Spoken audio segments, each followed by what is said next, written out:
So welcome back to a brand new video, and today carrying on with the T5 coilovers.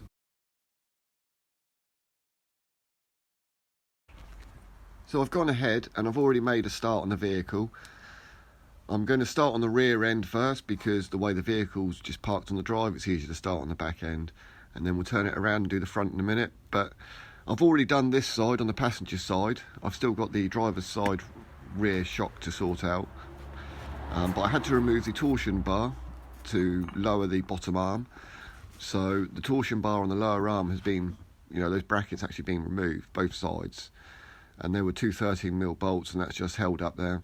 And then the torsion bar on the actual van itself, I had to slacken it off a little bit because it wouldn't budge at all.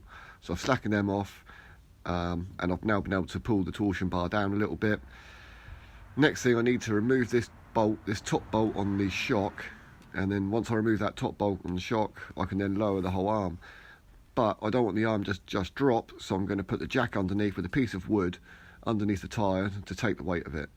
I can't do it on the actual rear arm itself, the lower arm, because the jack don't go high enough.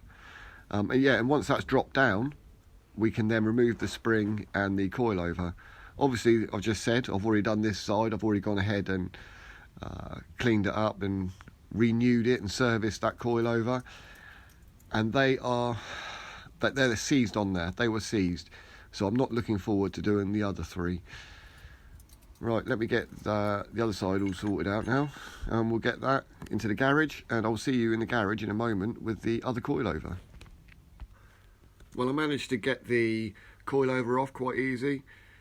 So I've removed this little plastic cover. It just sort of like goes over there like that, sits between that metal and the spring. I've got to clean all this thread up first before I try and remove the adjustments, because it'll get stuck on that rust because it's so bad. I have sprayed some WD-40 around there as well, trying to let it soak in for a little bit. It's going to take a while to release these and to get these off. It took me quite a while on the last one. I don't know, I'll try and set a camera up, but I don't know if it's going to be any good because I'm running out of space here. I've got so much going on again. But yeah, I'm just going to get the wire brush on there and give it a clean, and we'll try and get those two adjustments off.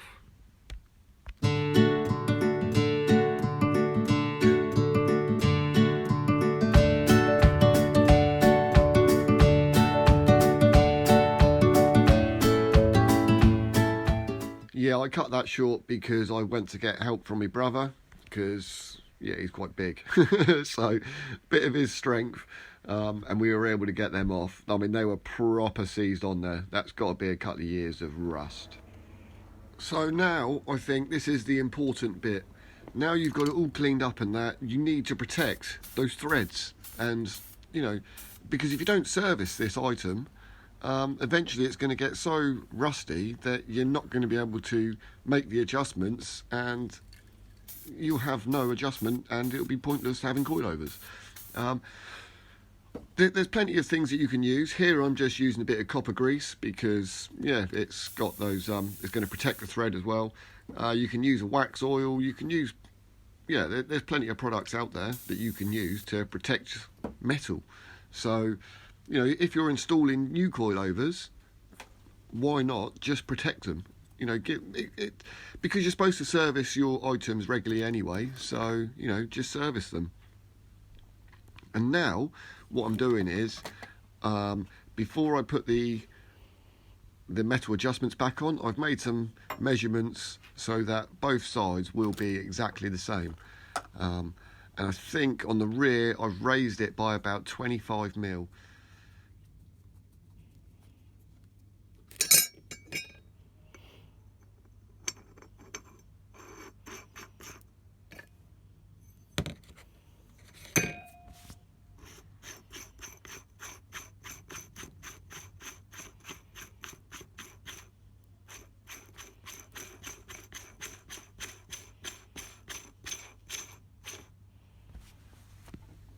Vernier calipers.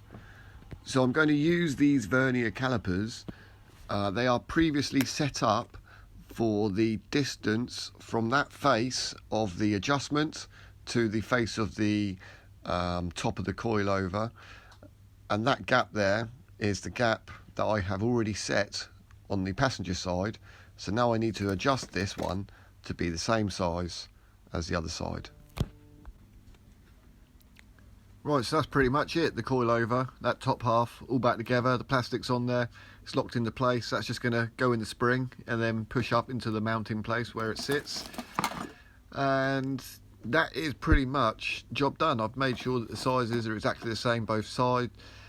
And that is how you service your rear coilovers. Very, very straightforward.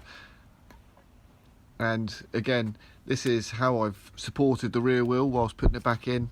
Bit of wood and then the jack, just to hold the weight of the wheel and the shock and the arm, so that I can hold it up there, lift it up, get everything in place and bolt it all back up again. I know it's very dark, I should have put the light on. I do apologise for that. But I think I'm going to call it a day for now, and then we'll do the front shocks next time. So hopefully you found this helpful.